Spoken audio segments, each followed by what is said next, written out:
Alumnos, hoy día veremos las diferencias que existen entre jurisdicción y competencia.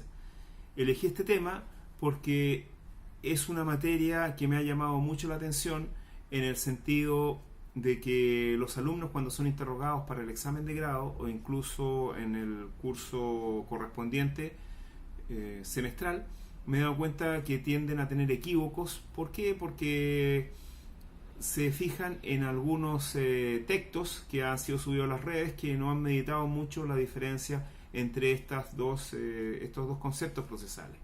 El problema más importante que se genera es que señalan que la jurisdicción sería el género y la especie sería la competencia, como que si fueran dos conceptos similares y vinculados de esa forma, como que uno está dentro de otro, y no es así. Entonces vamos a pasar a ver primero lo que es la jurisdicción. Bueno, la jurisdicción se enmarca dentro de los poderes que tiene cualquier Estado moderno, y en ese sentido tenemos el poder ejecutivo, el poder legislativo y el poder judicial. El poder ejecutivo es el encargado de aplicar la ley a través de la reglamentación correspondiente, de hacer funcionar el aparato del Estado. Por otro lado, el poder legislativo lo que hace es dictar normas de aplicación general, que son la ley.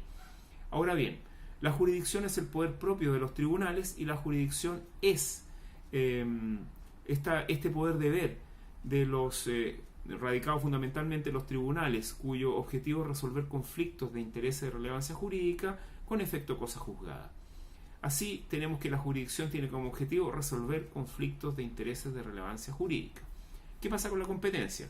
Bueno, la competencia es un concepto más bien, podríamos decir, que trasunta el derecho procesal, porque es un ámbito en donde se aplica el poder. En este caso es un ámbito territorial, un ámbito personal o incluso un ámbito espacial. La competencia está definida en el artículo 108 del Código Orgánico de Tribunales, y esta definición es bastante escueta, es bastante sencilla y es una buena definición, y lo define como la facultad que tiene cada juez o tribunal para conocer los asuntos que la ley ha puesto dentro de la esfera de sus atribuciones. Ahí se recalca el concepto de campo en el lugar en donde se ejerce la atribución. En el caso de los tribunales, donde ejerce su jurisdicción. Y esa podría ser, sí, la vinculación que existe entre jurisdicción y competencia. Todos los jueces ejercen su jurisdicción en un ámbito propio. Fuera de ese ámbito, la sanción por ese acto es la nulidad. Pero veamos las diferencias de la jurisdicción con la competencia. Aquí es bastante sencillo, porque todas las características o lo que es la jurisdicción no es la competencia. Por ejemplo, la jurisdicción es un concepto unitario. ¿Qué entendemos por concepto unitario? Que no se clasifica, es monolítico. La jurisdicción es una. No existe jurisdicción contenciosa y no contenciosa. La única jurisdicción que existe es la jurisdicción contenciosa. Los actos no contenciosos no son actos en que se ejerce jurisdicción. Y por otro lado, la jurisdicción es ejercida por todos los tribunales, y todos los tribunales tienen la misma jurisdicción. No existe diferencia en cuanto a la jurisdicción que tiene cada juez. Todos los jueces tienen la misma jurisdicción, que es este poder deber para resolver conflictos de interés de relevancia jurídica con efecto cosa juzgada. En cambio, la competencia se clasifica, se divide, etc. Tenemos jueces con competencia penal, jueces con competencia de familia, jueces con competencia laboral, etc. En segundo lugar, la jurisdicción no se delega, es decir, un juez no le puede entregar jurisdicción a otra persona o ente que no está investido de ella. En ese sentido, vamos a ver qué sanción se produce frente a esta situación. En cambio, la competencia sí puede ser entregada de un tribunal a otro. Esto es muy propio respecto a los exhortos,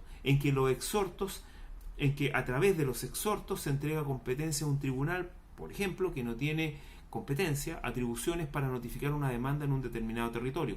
Vamos a ver que la única delegación de competencia que es válida es la competencia relativa, la delegación de competencia relativa.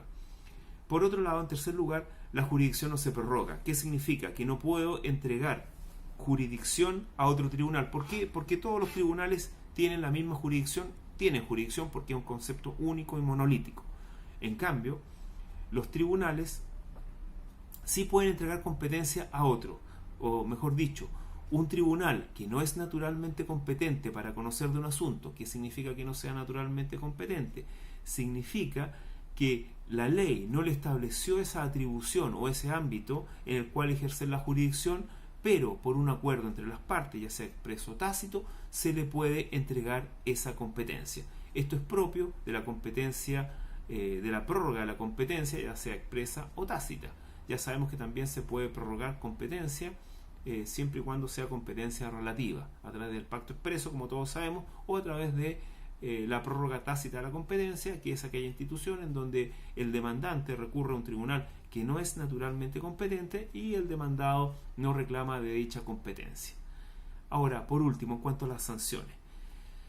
Técnicamente, cuando falta jurisdicción, es decir, cuando tengo un ente, un organismo, una persona que no es juez o que no está investido de jurisdicción, bueno, no se produce el efecto de la cosa juzgada. Sus resoluciones no son resoluciones judiciales, no son resoluciones en donde se ejerce jurisdicción y por lo tanto uno tendería o bastaría con no respetarla y en ese caso tampoco se podría sanear esta falta de jurisdicción porque la sanción es la inexistencia procesal. Vamos a ver que en la práctica no ocurre eso y nuestro ordenamiento tiene otra opinión. Pero veamos qué pasa cuando es la competencia la que falta o que se ha transgredido. En este caso, cuando se transgrede la competencia, es decir, cuando el tribunal es incompetente, en este caso la sanción será la nulidad procesal. Y el problema con la nulidad procesal es que, como sabemos, la nulidad procesal puede ser saneada. Esto implica de que una vez ejecutoriado el fallo ya y cesada la posibilidad de reclamar mediante recursos u otros mecanismos de la falta de competencia, la resolución quedaría firme y esta falta de competencia quedaría saneada. Cosa diferente ocurre, como ya señalé, con la falta de jurisdicción. Ahora bien, ¿qué ocurre en la práctica con la falta de jurisdicción? Bueno, la falta de jurisdicción en la práctica no acarrea la inexistencia del acto procesal. ¿Por qué razón? Bueno, porque la inexistencia no ha sido una sanción que sea acogida por nuestros tribunales. ¿Qué acogen nuestros tribunales cuando falta jurisdicción? Bueno, cuando falta jurisdicción, lo que acogen es nulidad procesal. La sanción sería la nulidad procesal.